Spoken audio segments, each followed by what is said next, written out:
Donc là, on est en route pour le dernier exemple de cette fiche. Donc là, on a une droite qui descend. Une droite qui descend, donc on est sûr que le coefficient directeur, il va être négatif. Alors déjà, comme tout à l'heure dans celui d'avant, là-bas où il y avait la droite qui était déjà tracée, pour repérer les points qui sont matérialisés avec des croix. Donc le premier point, quel est son abscisse, quelle est son ordonnée, tu le complètes là-dedans. Donc le premier point, son abscisse, ben ouais, -2, et son ordonnée, ok, donc c'est 4. Et le deuxième point, quel est son abscisse, quelle est son ordonnée? Ouais, son abscisse c'est 0. Hein, si je regarde de là, l'abscisse c'est 0 et l'ordonnée c'est -2. Donc là on voit que c'est déjà l'ordonnée à l'origine. Donc l'ordonnée à l'origine, on va le placer, donc c'est pour 0, l'ordonnée à l'origine ici c'est l'ordonnée à l'origine c'est -2. On va pouvoir le compléter tout à l'heure.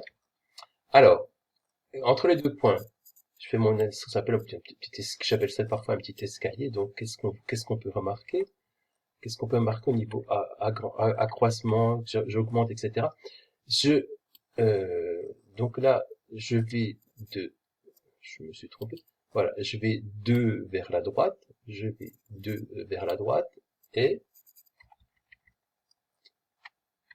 si je vais 2 vers la droite, 1, 2, et ben je regarde 1, 2, 3, 4, 5, 6 en descendant, c'est -6, donc -6 puisque je descends. Je descends de 6, donc -6. Comme ici, je descendais de 1, 2, 3, 4, mais j'allais 1. Ici, le coefficient directeur, c'était -4, parce que il y avait 1 et -4. 1 et -4.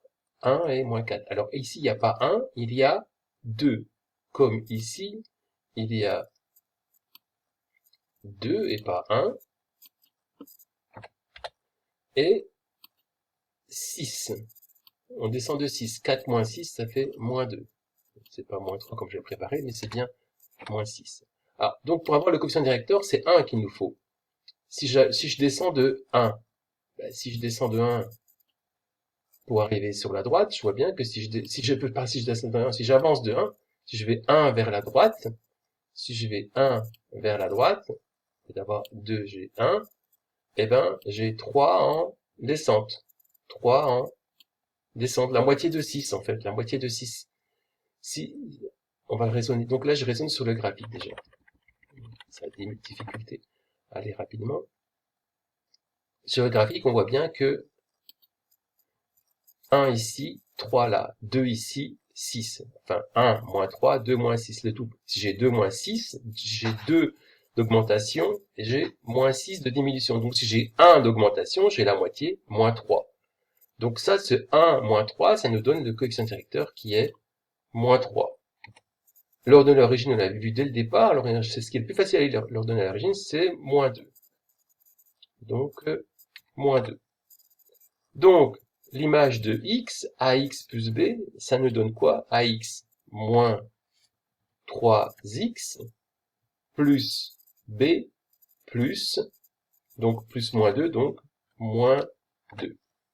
Et là, ce qui est important, c'est qu'on peut vérifier. On peut vérifier. Donc, moins 3x, moins 2. Si je remplace x par -2, moins 3 fois -2, ça fait 6, moins 2, ça fait bien 4. Si je remplace x par 0, moins 3 fois 0, 0, moins 2, ça fait -2. Voilà. La question que j'ai envie de vous poser, est-ce que vous avez compris? Mais j'aurai pas la réponse. Hein. Les exemples les plus compliqués, c'est ces deux-là, et aussi celui-là, où il y avait 1 et 1. Donc ça, c'est à reprendre, et lorsque tu auras du travail à faire, ça va être important d'avoir cette fiche à côté de toi, parce qu'elle te donne tous les aspects, l'aspect graphique, l'aspect tableau, l'aspect coefficient directeur de l'origine, et l'aspect algébrique. Et donc, dans chaque exercice, finalement, tu auras à faire une partie de ce travail-là. Allez, ciao, et bonne journée.